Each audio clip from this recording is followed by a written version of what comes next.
grind hard to get ahead. You trying to go backwards. Feelings from the past, pray the Lord block it all out. What's up? It's your boy, Kevintooturnt on this YouTube shit. Hey man, say man, we about to watch another YouTube video on this motherfucking YouTube shit, man. We about to watch, it's a little, you know what I'm saying, Juice Wrlds video, man. You know what I'm saying, R.I.P. Juice Wrlds. The sad story behind Juice Wrlds overdose. You know what I'm saying? This shit happened about a couple of 3 years ago. You know what I'm saying? A couple of years ago. Juice Wrlds, you know what I'm saying? He's still coming out with music with Juice Wrlds in that bit. So you know what I'm saying? His music still living on and shit. We finna watch this video and shit. We about to, you know what I'm saying, try to turn it up and watch it. It's kind of sad, you know what I'm saying? So we gonna do our thing. Make sure y'all like and subscribe, and yeah, we gonna keep on, you know, pumping out, man. I just wanted to know if you wish to be back 76 to Kevintooturnt or to the... On December 7th, 2019, Juice Wrlds and his entourage would begin to board a Gulfstream private jet that was located inside the Van Nuys airport. The private jet would eventually take off at 8:23 p.m. PST, with its final destination being the Chicago Midway International Airport. The jet would be airborne for just over 3 hours before safely landing at the Atlantic Terminal in the Chicago Midway International Airport at around 1:28 a.m. CST. But little did Juice Wrlds know that the Department of Homeland Security, the FBI, and the Gang Investigation Federal Task Force were waiting for them to land. After landing, Juice Wrlds and his entourage were confronted in the lobby of the Atlantic Aviation Building by 3 FBI agents, a canine officer, as well as Officer Romero of the Chicago Police Department's Gang Intelligence Unit. Authorities would then immediately request Officer Mazzillo to have his canine perform a narcotics search on all of the luggage that was on board the private jet, which was already conveniently loaded on 2 separate luggage carts in the lobby. The canine immediately detected narcotics in the luggage on the first cart. Officer Mazzillo would then take the canine outside, where it would later return to detect even more narcotics in the luggage on the second cart. Authorities would then notify Juice Wrlds and everyone else that was on board the private jet that the canine detected narcotics in the luggage and that the suitcases were going to be opened and searched. While the search was taking place, Ali Lottie, Juice Wrlds' girlfriend, would return from the bathroom and take a seat on the lounge chairs in the lobby with Juice Wrlds seated directly in front and to the right of her. Juice Wrlds would then slowly turn around to face Ali Lottie and let out a deep loud screech before throwing his arms in the air and falling to the ground. Juice Wrlds would then begin to convulse on the ground while blood leaked from his nose and mouth. Ali Lottie began to scream for help. Chicago police officers Michael Botica and Daniel McAuliffe would then claim to immediately start helping Juice Wrlds by rolling Juice on his side to help with his breathing. Officer Botica would then call for the Chicago Fire Department, while a Homeland Security Investigations agent gave Juice Wrlds 2 shots of Narcan. Officer Botica would then claim that after receiving the Narcan shots, that Juice Wrlds would stop convulsing. Juice Wrlds was then transported to the Christ Hospital in Chicago by the Chicago Fire Department paramedics, while the authorities would uncover 41 vacuum-sealed bags containing 70 pounds of marijuana and 6 prescription bottles of codeine. After the search, 2 members of Juice Wrlds' entourage were taken into custody by police. The first individual was a man by the name of Henry Dean, who was Juice Wrlds' personal security guard at the time. Henry Dean was never on the private jet, but was waiting for them to land at the Chicago International Airport along with a limousine service to pick Juice Wrlds and his entourage up in. After getting word that Juice Wrlds safely landed, Henry Dean would enter the airport to help everyone that was on board the flight with their luggage, but was quickly stopped by authorities. Officers would then ask Henry Dean if he had any weapons on him, which he would inform them that he did, in fact, have 2 firearms on him, but has a valid firearms owner ID as well as a concealed carry license. Unfortunately, these licenses did not allow him to carry a concealed firearm inside an airport, and police eventually arrested Henry Dean on 3 charges relating to the firearms he had in his possession. The other individual arrested was Chris Long, Juice Wrlds' personal photographer and videographer. Chris Long was arrested after authorities discovered a bag containing camera equipment along with a .40 caliber pistol hidden inside. When asked who the bag belonged to, Chris Long would claim ownership of the bag but denied any knowledge of there being a firearm inside. Chris Long would then be arrested and charged with unlawful possession of a firearm at around 2:03 a.m. on December 8, 2019. A little Right, over an hour later, Juice WRLD brought would be them pronounced motherfuckers dead down by there to Dr. mess Sean with Juice Motsney WRLD. at 3:14 a.m. The cause of death was later revealed to be oxycodone and codeine toxicity. Everyone else that was on board the private jet was free to go without any additional charges. But what about the 70 pounds of marijuana that was trafficked over 2,000 miles across the country? It was stated that neither of the suitcases containing the vacuum-sealed bags had any name or personal items that could be linked to any of the passengers on the jet, and nobody claimed ownership of the suitcases either. But why was it even on the So jet what they in do the with the first weed, place? bruh? Juice WRLD was a rich and famous superstar. Why would anyone put Juice WRLD in that position in the first place? Regardless, the feds weren't just going to let drug trafficking slide, right?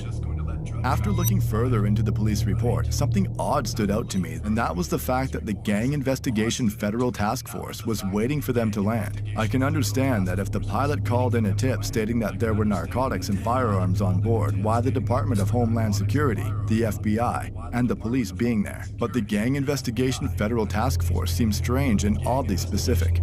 I began to do more research, where I eventually discovered that just 6 days before Juice WRLD's sudden overdose, the Chicago Tribune released an article claiming that the FBI is in town to investigate the death of a Chicago rapper who went by the name of Shoota Shells.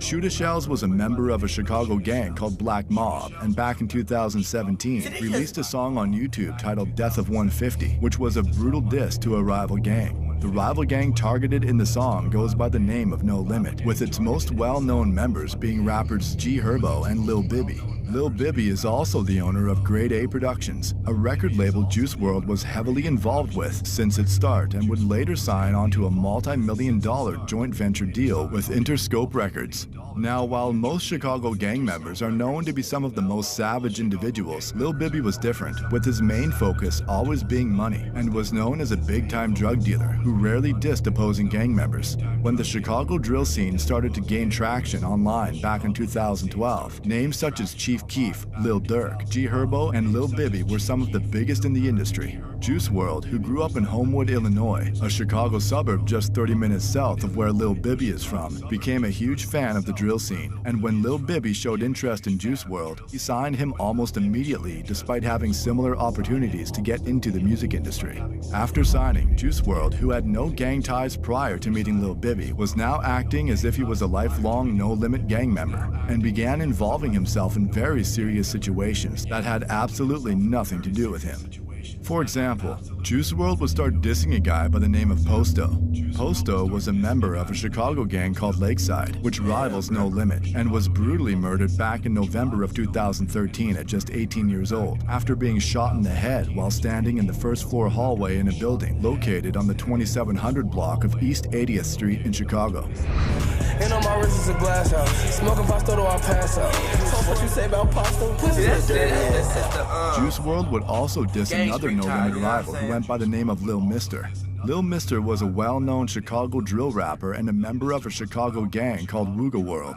On March 15, 2019, Lil Mister was fatally said shot in the take head brain after a sauce. drive-by on the 7400 block of South Harvard Avenue. He was only 24 years old at the time of his death. You said we smoking on Ghost, smoking on Katie Peck, Imposto, and Mr. the Most. Man, I'ma kill you, know it though. In addition to all that, Juice WRLD also began to drop rakes, which is a gang sign used to disrespect anyone affiliated with the Gangster Disciples. We dropping them bitches, ain't we, folks? Most of these subtle yet very serious expressions of disrespect would go over the heads of the majority of Juice WRLD fans, but fans of the Chicago drill scene would immediately take notice and criticize Juice WRLD and No Limit online. One Chicago drill specialist by the name of Rasha947 would comment, "Wow, this is actually shameful. How are No Limit letting him do this meal ticket or not? Straight clown. He would be on this sub if he wasn't famous." Another drill superfan by the name of Throwaway8881 would say, "Herb, Cairo, and Bibby are some clowns for letting him do all this." A now deleted user would respond to that comment with, "It's gotta be awkward these savage hood dudes pretending to vibe with him just for money and clout, when he's clearly some soft suburban dude, and him trying to pretend he can relate to their savage mentalities." These situations are prime examples to show the lengths Juice WRLD would go in order to fit in with the No Limit street gang.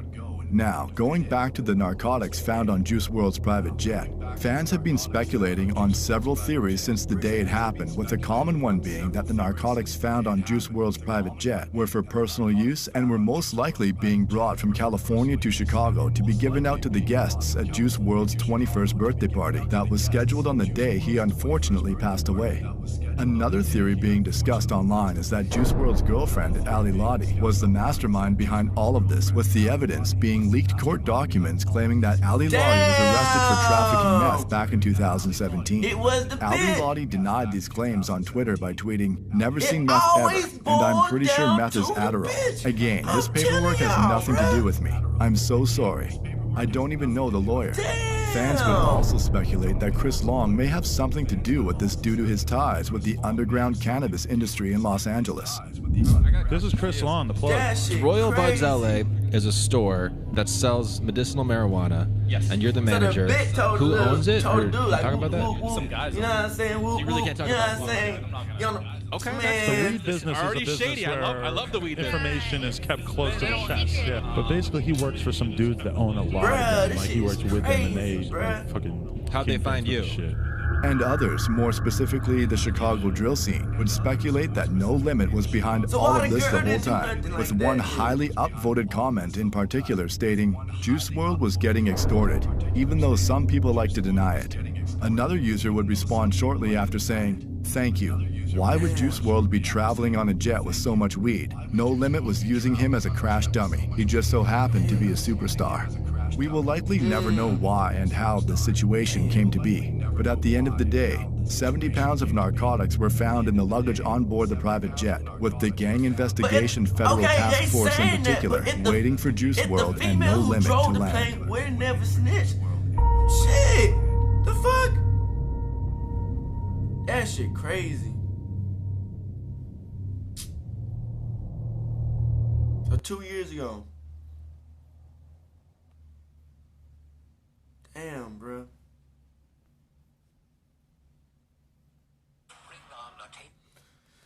Hey man, say man, we learned a lot, you dig, in these damn video, you know what I'm saying? Hey, shit happens, man, and shit. All that gang ties, you never know. Take that with a grain of salt. You never know how his life was behind the scenes. We don't even know, like, you know what I'm saying? We never was like in that nigga, you know what I'm saying, shoes, and so we don't know what the fuck, you know what I'm saying? They just saying some shit. But man, shit happens. A lot of them got released. Shit, a lot of them got locked up. Shit. Hey man, say man, you gotta go through life and shit. Pick the right choices, man. You see? Shit. But we gonna stay litty, you dig? You feel me? We gonna keep on pumping out the motherfucking videos, man. You know what I'm saying? We gotta keep on living on, man. Make sure y'all like and subscribe your videos up, man. We out this bitch. Deuces. Hey, Dad, you know, dog, when we link up, dog, this shit be legendary. You know this instrumental, you the engineer on it, so Kodak everywhere.